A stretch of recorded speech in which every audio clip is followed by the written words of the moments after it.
ভাই বলেছিলাম তো, এত অস্থির হওয়ার কিছু নেই, এত হতাশ হওয়ার কিছু নেই, এত হায় হায় করার কিছু নেই, সব গেল বলে মাথা চাপড়ানোরও কিছু নেই। কেননা এটা টেস্ট ক্রিকেট। ক্রিকেটারদের স্কিল এবং মানসিকতা টেস্ট এই ফরম্যাটটা নেয়। মিরপুর টেস্টের দ্বিতীয় দিনে পাকিস্তান বাংলাদেশের বিপক্ষে একটা স্ট্রং কামব্যাক করেছে, কিন্তু বাংলাদেশের এই দলটার সামর্থ্য আছে আবারও ম্যাচের নিয়ন্ত্রণ নিজেদের হাতে নিয়ে নেওয়ার। তৃতীয় দিনে আমরা কি সেটাই দেখলাম না। দ্বিতীয় দিন শেষে পাকিস্তান যে অবস্থানে ছিল, অনেকেই তো ভেবেছিলেন, বলেছিলেন, মনে করেছিলেন প্রথম ইনিংসে পাকিস্তান লিড নিবে। সেই লিডটা 100 রান, 150 রান, 200 রান, 250 রানেরও হয়ে যেতে পারে। হয়নি রে ভাই। বাংলাদেশ বরং প্রথম ইনিংসে লিড নিয়েছে 27 রানের।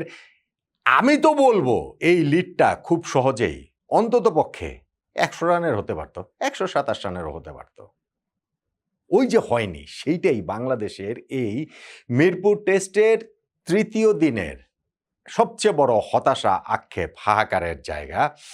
তারপরও আমি বলবো যে ম্যাচে এখন একটা দুর্দান্ত সাম্যাবস্থা রয়েছে এবং সত্যি এখনও আমি ম্যাচের এই অবস্থাতে 3 দিন পরেও বাংলাদেশকে এগিয়েই রাখছি। কেন এগিয়ে রাখছি এবং এই তৃতীয় দিনের মোমেন্ট অফ দ্য ডে কোনটা তা নিয়েই আলোচনাটা করছি। মোমেন্ট অফ দ্য ডেটা বোধহয় সবাই একমতই হবেন। দেখেন, দিনের খেলার শুরুর ভাগে বাংলাদেশ একটা পর্যায়ে 20 রানে পাকিস্তানের 4 উইকেট তুলে নিয়েছি আমরা, এবং দিনের খেলার শেষ ভাগে 37 রানে 5 উইকেট তুলে নিয়েছি। পাকিস্তানের হাতে যে 9টা উইকেট ছিল, সেই 9টা উইকেট আমরা 2টা ফেজে 20 রান যোগ 37 রান 57 রানেই 9 উইকেট তুলে নিয়েছি। প্রবলেম হচ্ছে এই 4 উইকেটের পরে 5 উইকেটের আগের মাঝখানের যে পার্টনারশিপ, সেই পার্টনারশিপটাতে 119 রান হয়ে গেছে মোহাম্মদ রিজন এবং সালমান আলী আগার। অথচ এই 119 রানের পার্টনারশিপটা আসলে হতে পারত 0 রানের। আক্ষেপের জায়গাটা তো সেখানটাতেই। আগের দিন 1 উইকেটে 179 রান নিয়ে পাকিস্তান ছিল স্কোরটা। খেলা শুরু করেছে বাংলাদেশের 413 রানের জবাবে। তাদের ওই 2 যে ডেবুটেন্ট রয়েছেন আজান, আওয়াজ এবং আবদুল্লাহ ফাজাল, তাদের পার্টনারশিপটা 100 রান পেরিয়ে গিয়েছিল। আজান তার ডেবু টেস্টেই সেঞ্চুরিটা পেয়ে গিয়েছিলেন এবং তারপরেই ম্যাচের ওই অংশটাতে বাংলাদেশের প্রথম দফায় কামব্যাকটা, এবং সেইটাও কি প্রবলভাবে। তাসকিন আহমেদ এবং মেহেদী হাসান মিরাজ দুইজনই জোড়ায় উইকেট শিকার করেছেন। তাদের 2 দুগুণ 4টা উইকেটে 1 উইকেটে 210 রানের পাকিস্তান মুহূর্তেই 5 উইকেটে 230 রানে পরিণত হয়। প্রথমে আজানকে আউট করে ব্রেক থ্রুটা এনে দেন তাসকিন আহমেদ। এর পরপরই তিনি শান মাসুদের উইকেটটাও তুলে নেন। মেহেদী হাসান মিরাজ তারপর সৌদ শাকিল আর অন্য যে সেট ব্যাটসম্যান আবদুল্লাহ ফাজল, এই দুজনকে আউট করলে ম্যাচে বাংলাদেশ প্রবলভাবেই কামব্যাক করে। যেটা বললাম, 1 উইকেটে 210 রান থেকে পাকিস্তানের 5 উইকেটে 230 রানে তারা পরিণত হয়, যেটা আসলে 6 উইকেটে 230 রানে হওয়ার কথা ছিল। মানে ইনফ্যাক্ট হয়েই তো গিয়েছিল, কেননা তাসকিন আহমেদের বলটা দুর্দান্ত, ওই ডেলিভারিটাতে ব্যাটের আউটসাইড এজ হয়ে যায়।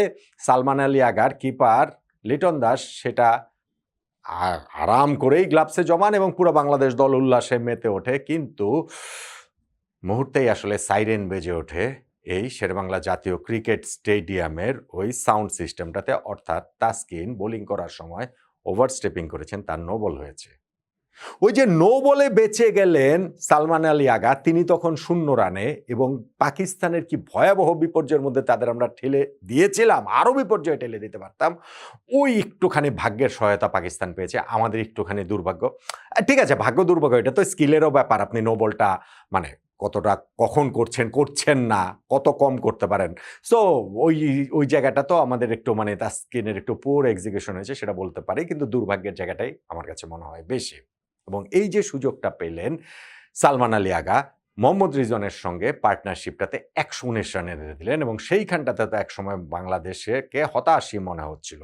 যেটা হলো, তাইজুল ইসলামকে একটা বিগ শট খেলার চেষ্টায় মোহাম্মদ রিজওয়ান 50 বেরোনো, তিনি যখন আউট হয়ে যান, ওই ব্রেক থ্রুটা বাংলাদেশের জন্য খুবই গুরুত্বপূর্ণ ছিল।